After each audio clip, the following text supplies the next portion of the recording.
Magsitayo po ang lahat para sa orasyon.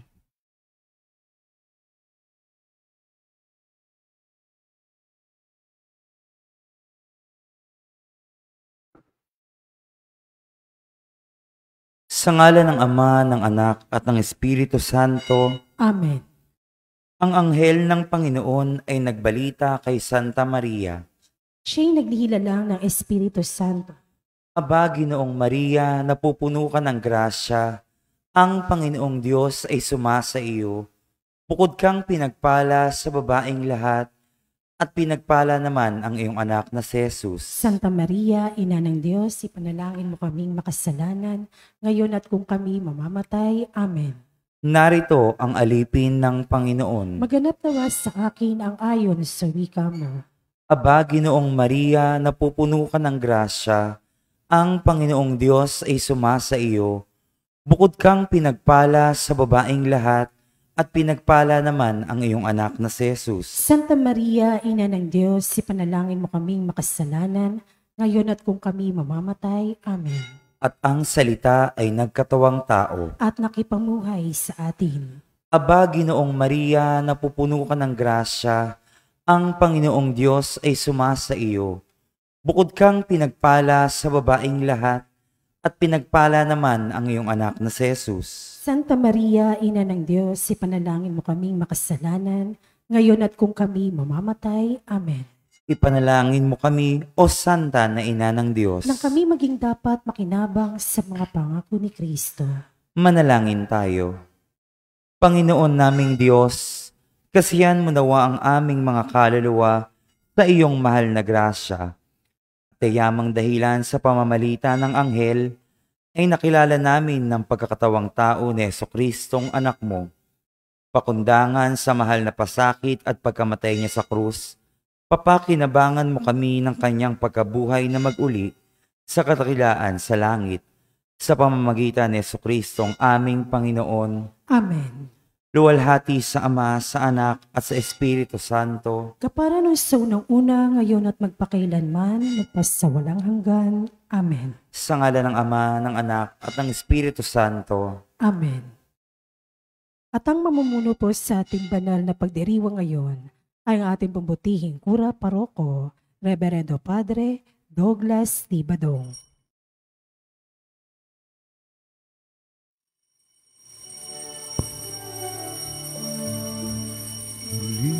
Ng Panginoon, umawit ng kagalakan at tugtugin ng gitara at ang kaaya-ayang lira.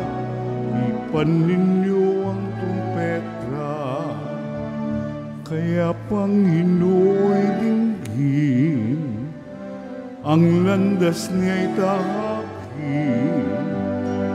Habang buhay ay purihin, kagandahang loob niya sa atin. Purihin ang Panginoon, umawit ng kagalakan, at tugtugin ng gitara at ang kaaya-ayang lira. Ipan ninyo ang trumpeta, ipan ng trumpeta.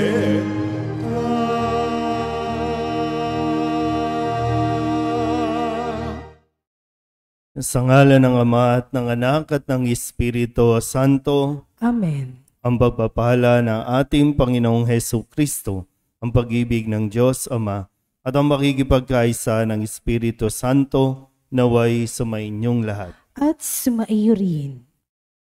Ngayon po ay ginugunita natin ang kapisahan ng mga martir na si Kim Saigon at ang kanilang mga kasama.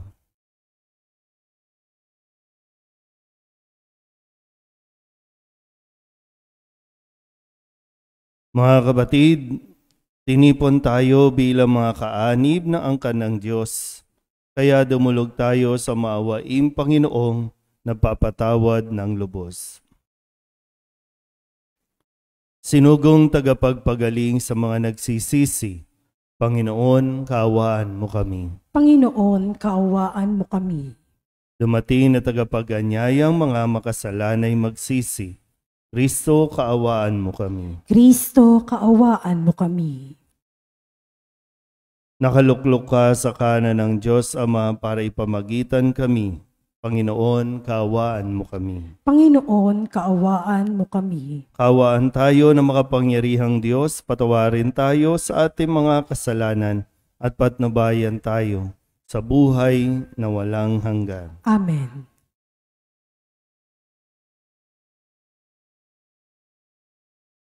Manalangin tayo.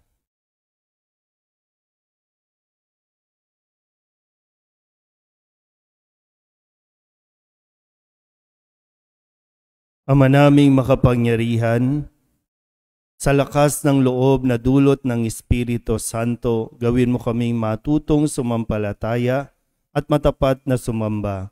Pakundangan sa pagbibigay mo sa mga martir na sina Kim Tae-gun, Saint Andrew, at mga kasamang mga martir na nag-alay ng kanilang sariling buhay para sa salita mo at katotohanang inihayag ni Jesus, na tagapamagitan kasama ng Espiritu Santo magpasawalang hanggan. Amen. Magsiupo po lahat.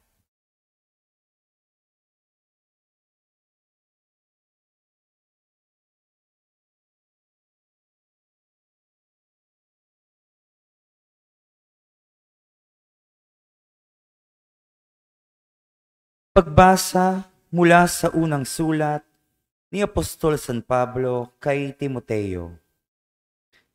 Pinakamamahal, malaki ang pag-asa kong magkikita tayo sa lalong madaling panahon. Gayunmay, sinulat ko rin ang mga tagubiling ito upang hindi man ako makarating agad, ay malaman mo rin ang dapat ugaliin sa sambahayan ng buhay na Diyos.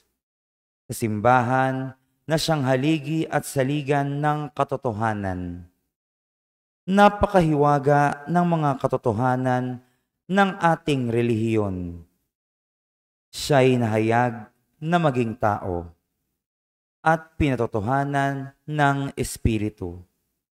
Nakita ng mga anghel, ipinangaral sa sanlibutan, pinaniwalaan ng lahat at sa langit ay tinanggap. Ang salita ng Diyos. Salamat sa Diyos. Saan mong tugunan ang ating pong itutugon? Gaway napakadakila ng Panginoong lumikha. Ulitin po natin. Gaway napakadakila ng Panginoong lumikha. Buong puso siyang pasasalamatan, aking pupurihin sa gitna ng bayan, kasama ng mga lingkod na hinirang. Napakadakila ang gawa ng Diyos. Pinananabikan ng lahat ng lingkod. Tugon. Gaway napakadakila ng Panginoong lumikha. Lahat niyang gaway dakila at wagas. Bukod sa matuwid, hindi magwawakas. Hindi inaalis sa ating gunita na siya'y mabutit, mahabaging lubha. Tugon. Gaway napakadakila ng Panginoong lumikha. Sa may pagkatakot, pagkaisagana, pangako ng poon ay hindi nasisira. Ipinadama niya sa mga hinirang ang kapangyarihan niyang tinataglay, nang ibigay niya lupa ng dayuhan. Tugon. Gaway napakadakila ng Panginoong lumikha. Magsitayo po ang lahat. Hallelujah, hallelujah. Wikain mo, o nakikinig ako sa iyong mga salita. Hallelujah, hallelujah, hallelujah.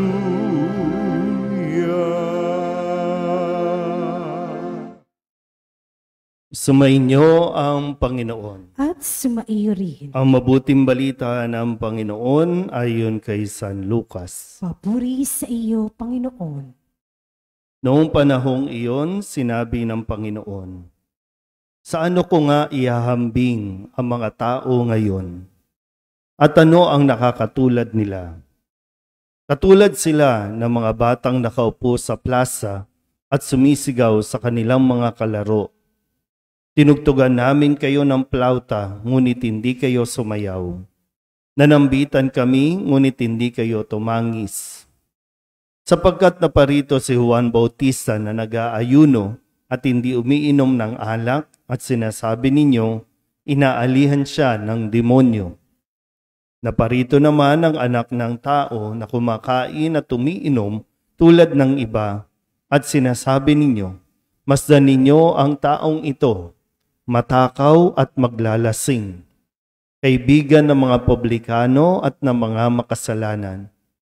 Gayunman, ang karunungan ng Diyos ay napatutunayang matuwid sa pamamagitan ng kanyang mga anak. Ang mabuting balita ng Panginoon. Pinupuri ka namin, Panginoong Hesukristo. Isang magandang umaga po sa inyong lahat. Ngayon po ay September 20 at atin pong pinararangalan sa pamamagitan ng paggunita sa misang ito ang mga Korean martyrs. No? Si Saint Andrew Kim Tae-gon, isang pari, at si Saint Paul Chong Ha-sang, yung kanya pong katuwang na mga laiko at mga kasamang naging martir. No? Noong panahong iyon, noong sila po ay magpahayag ng pananampalataya. Pag naririnig naman natin yung pangalang Korea, medyo talagang napakahigpit, lalo tigit, pati sa kanilang pananampalataya o relihiyon ay kontrolado ng kanilang gobyerno. Noon po, no? Pero at least ngayon ay sa tulong ng kanila pong dugo, no, na inialay para sa kanilang mga kababayan, ay nagsisimula na rin naman na lumaganap ang mabuting balita at ang pananampalataya sa ating pong Panginoon. Kaya ngayon, muli tayong pinapaalalahanan ni Jesus, no, na wag na nating ulitin ang mga pagkakamali ng nakalipas. Kailangan lang talaga natin matuto at malaman natin, no, kung ano ba ang karunungan ng Diyos. Kung ano dahil yun ang mas mahalaga, no? Ang kaisipan ng Diyos na mabatid ng tao. Hindi agad-agad, pero hindi imposibleng malaman ang karunungan ng Diyos. Kasi ang Diyos din naman ang nagbubukas nito sa kaisipan ng tao. Pero tingnan natin sa atin pong ebanghelyo, noong panahon ni Jesus, kanya pong para bang nabitawan na saan iahambing at anong uri ng henerasyon mayroon ang mga tao ngayon. Sa kanyang panahon, inihalin tulad niya ito parang mga bata, no? Yung spoiled o makapritsyo. Kasi sabi, nung dumating si Juan Bautista, no, sinabihan nila, baliw naman yan eh. Bakit namin papakinggan yan? Baliw-baliwan yan. Kasi walang bisyo, no, hindi nag-iinom, tapos yung damit niya, balat ng hayop, pulot-pukyuta ng kanyang kinakain. Kaya para sa kanila, inaalihan niya ng demonyo. Kasi hindi katulad nila sa pamamaraan ng kanilang pamumuhay.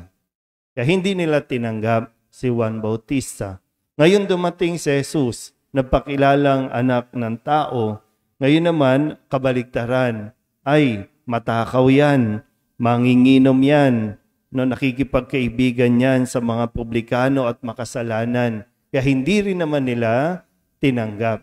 Dahil hindi nila ka-level, no, hindi nila katulad sa kanilang pamamaraan ng kanila pong pamumuhay. So, hindi umaayon sa gusto nila. Hindi nila napapasunod Halimbawa, si Juan Bautista, hindi nila napasunod na kailangan ganito ang buhay mo, kailangan ganito ang lifestyle mo. Makiayon ka, makibagay ka. Pero sadyang hindi sa lahat ng pagkakataon, kailangan mong makibagay. Hindi sa lahat ng pagkakataon, kailangan mong makisama up to the point na may nako-compromise tayong mga moral values natin. Kaya ngayon, no, sa panahon natin, ano ba? Pag kinausap pa tayo na Jesus, saan tayo pwede iambing? Anong klaseng henerasyon mayroon tayo ngayon? Anong mga taong mayroon tayo ngayon?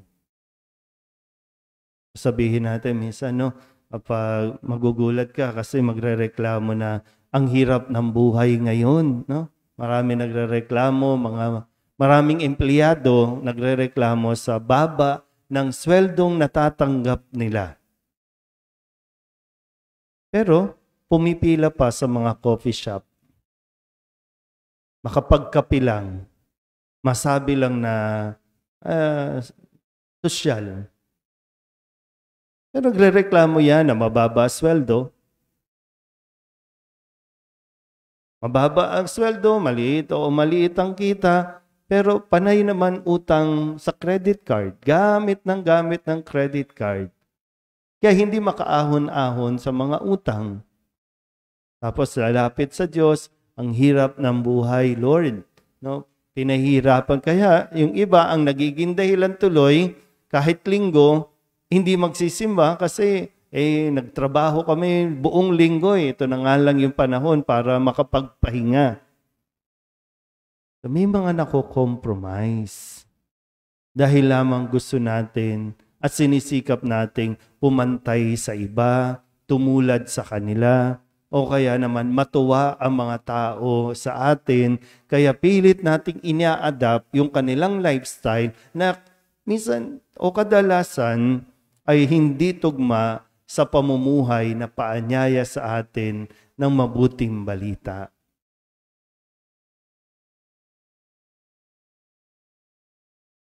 Muli, no? Papaalalahanan ko po kayo ulit. Reklamo kayo ng reklamo sa barangay. Ha? O ngayon, pipili na naman kayo ng mga maglilingkod bilang chairman o kagawad. Magrereklamo kayo ng rereklamo, pero maabutan lang kayo, yun na naman ang pipiliin ninyo. O sino ang nag-aabot ng pera. So, anong klaseng henerasyon tayo meron? Anong klaseng mga tao tayo meron? Saan tayo pwedeng ihambing? Ano ba, hindi ba tayo mga nakapag-aral? O nakapag-aral man pero walang kokote. Diba yung common sense? Importante yun common sense Hindi mo kinakailangan magkaroon ng degree, magkaroon ng diploma, basta't may common sense ka. Alam mo kung ano ang tama, alam mo kung ano mabuti o sa masama, gamitin mo lang. No? Kasi yan ang karunungan ng Diyos. Sa umpisa po, pwedeng sabihin, wala kang pakikisama. Pero kung ang karunungan ng Diyos ang mas iisipin mo, kasi hindi lang kapakanan ko ang iniisip ko, kundi ang kapakanan ng aking mga barangay, ang aking komunidad. Maliban na lang talaga kung in-embrace nyo na ito talaga ang lugar namin, ganito talaga, madumi, mabaho, okay na kami dyan.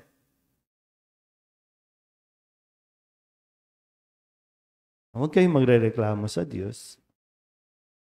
Pag napahamak tayo pare-pareho. So, laging, balik tayo sa pinaka-sentro ng atin pong pamumuhay. At yan ay ang pagsunod sa karunungan ng Diyos. Amen?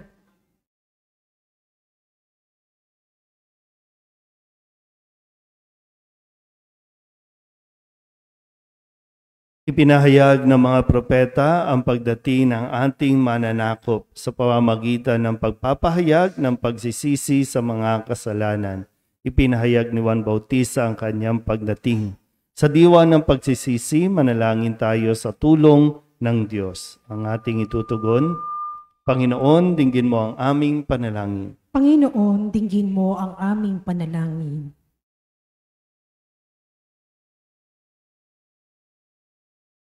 Ang simbahan naway patuloy pang umunlad at higit pang humikayat sa mga sumasampalataya sa maluwalhating hapag ng kaharian.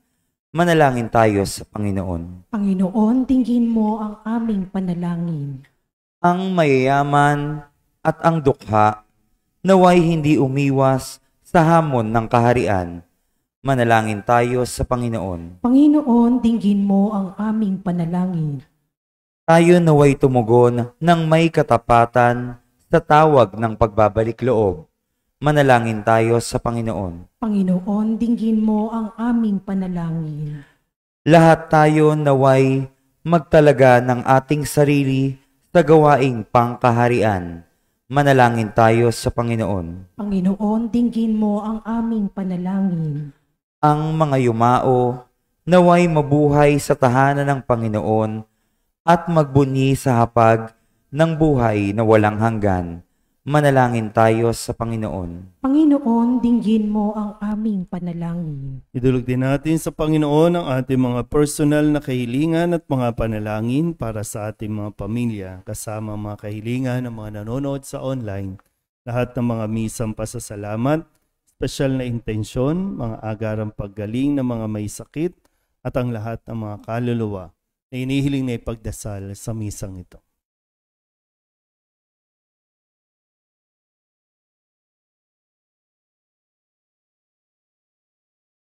Ang lahat ng ito inihiling namin sa ngalan ni Kristong aming Panginoon. Amen. Magsiupo po lahat.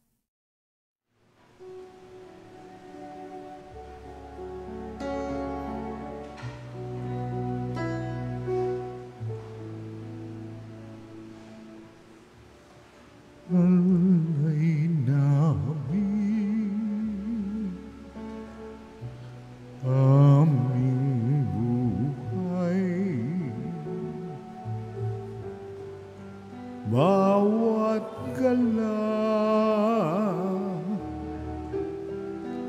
at lumbay, bawat pangarap naming taglay sa palad mo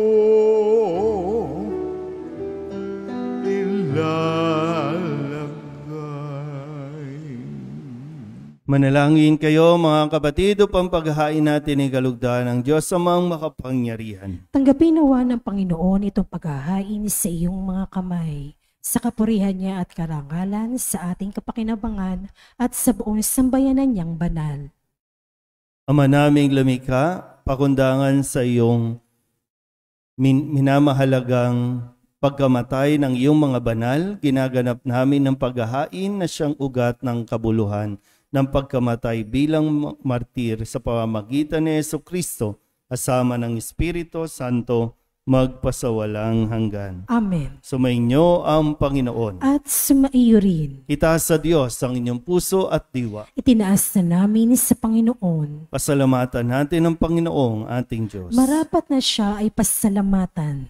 Ama naming makapangyarihan, tunay ngang marapat na ikaw ay aming pasalamatan. Ngayong aming kagalakan na sina Andrew Kim Taigun, Paul Chong Hasang at mga kasamang mga martir ay parangalan. Sila'y kapanalig naming may paninindigan na ikaw ay ipahayag kahit sila'y mamatay. Sapagkat minarapat mong kanilang matularan ang iyong anak na naghain ng sariling buhay.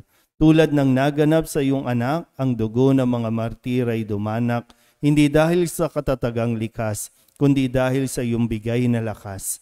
Kaya kaysa ng mga anghel na nagsisiawit ng papuri sa iyo nang walang humpay sa kalangitan, kami nagbubunyi sa iyong kadakilaan.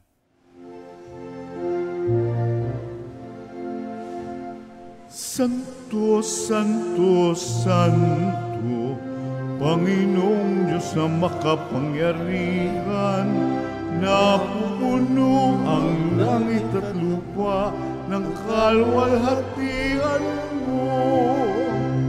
Hosana sa kaitaasan, pinagpala ang naparirito sa ngalan ng Panginoon. Hosana sa kaitaasan. Ama naming banal, ikaw ang bukal ng tanang kabanalan. Kaya't sa pamamagitan ng iyong Espiritu, gawin mong banal ang kaloob na ito upang para sa aming maging katawan at dugo ng aming Panginoong Hesukristo. Bago niya pinagtiis ang kusang loob na maging handog, hinawakan niya ang tinapay, pinasalamatan kaniya, pinaghati-hati niya iyon, iniabot sa kanyang mga alagad at sinabi, "Tanggapin ninyong lahat ito at kanin, ito ang aking katawan na ihahandog para sa inyo."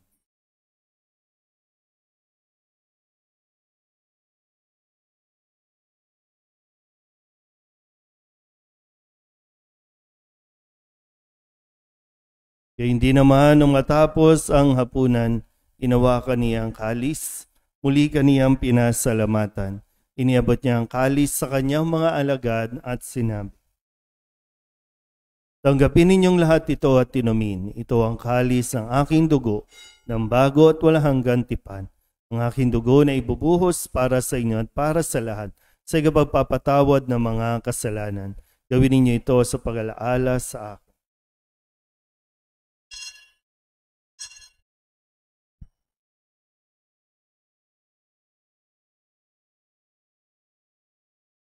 Ipagbunyi natin ang misteryo ng pananampalataya. Si Kristo'y namatay, si Kristo'y nabuhay, si Kristo'y babalik sa wakas ng panahon.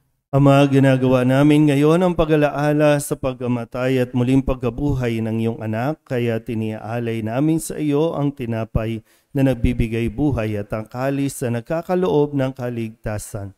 Kami nagpapasalamat dahil kami iyong minarapat na tumayo sa harap mo para maglingkod sa iyo. Isinasamo namin kami magsasalo-salo sa katawan at dugo ni Kristo ay mabuklod sa pagkakaisa sa pamamagitan ng Espiritu Santo. Ama, lingapin mo ang iyong simbahang laganap sa buong daigdig.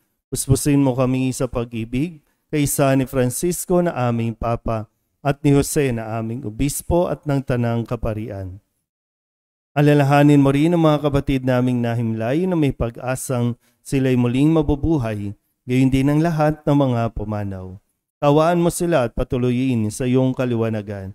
Tawaan mo at pagindapating kaming lahat na makasalo sa iyong buhay na walang wakas. Kaysa na mahal na Birheng Maria na ina ng Diyos, ng kabiyak ng puso niyang si San Jose. Kaysa na mga apostol at ng lahat ng mga banal na namuhay dito sa daigdig ng kalugod-lugod sa iyo, may pagdiwang nawa namin ang papupuri sa ikararangal mo sa pamamagitan ng iyong anak na aming Panginoong Hesukristo. Sa pamamagitan ni Kristo, kasama niya at sa Kanya, ang lahat ng parangal at papuri ay sa iyo, Diyos Amang makapangyarihan, kasama ng Espiritu Santo, magpasawalang hanggan. Amen.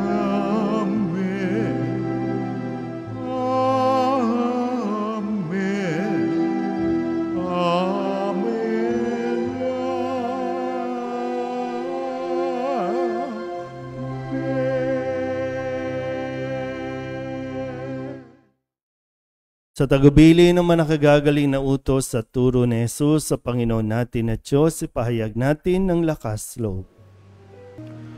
Ama namin, sumasalangit ka,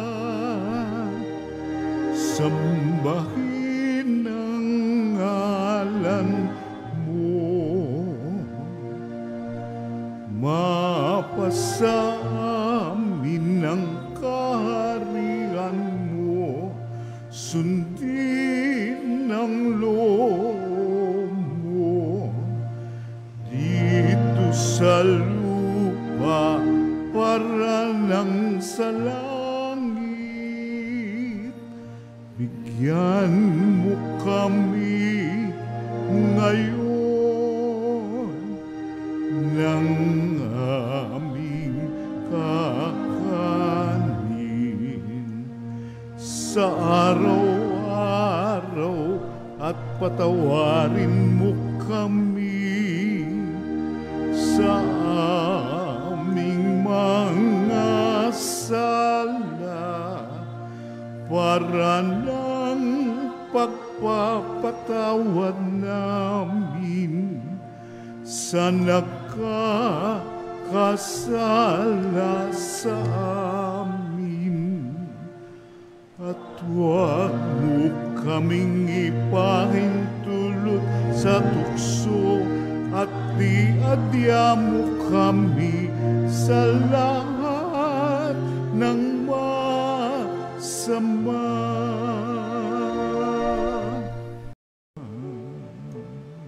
Hinihiling namin kami iadya sa lahat ng masama, pagkalooban ng kapayapaan araw-araw, iligtas sa kasalanan at ilayo sa lahat ng kapahamakan. Samantalang aming pinananabikan ang dakilang araw ng pagpapahayag ng tagapagligtas naming si Hesu Kristo. Sapagkat iyo ang kaharian at ang kapangyarihan at ang kapurihan magpakailanman. Amen. Panginoong Hesu Kristo, sinabi mo sa iyong mga apostol, kapayapaan ang iniiwan ko sa inyo, ang aking kapayapaan ang binibigay ko sa inyo. Tunghayan mo ang aming pananampalataya at huwag ang aming mga pagkakasala. Pagkalooban mo kami ng kapayapaan at pagkakaisa ayon sa iyong kalooban, kasama ng Espiritu Santo, magpasawalang hanggan. Amen. Ang kapayapaan ng Panginoon ay laging sumainyo. At sumaiyo rin. Magbigayan po tayo ng kapayapaan sa isa't isa.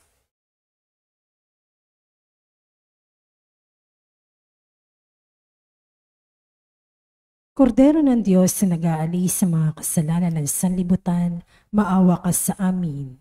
Kordero ng Diyos na nag-aalis sa mga kasalanan ng sanlibutan, maawa ka sa amin. Kordero ng Diyos na nag-aalis sa mga kasalanan ng sanlibutan, ipagkaloob mo sa amin ang kapayapaan. Magsiluhod po ang lahat.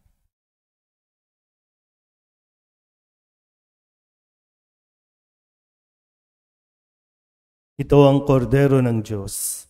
Ito ang nag-aalis ng kasalanan ng sanlibutan. Mapalad ang mga inaanyayahan sa kanyang piging. Panginoon, hindi ako karapat-dapat na magpatuloy sa iyo, ngunit sa isang salita mo lamang ay gagaling na ako. Katawan ni Kristo. Amen.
Magsitayo po ang lahat. Manalangin tayo.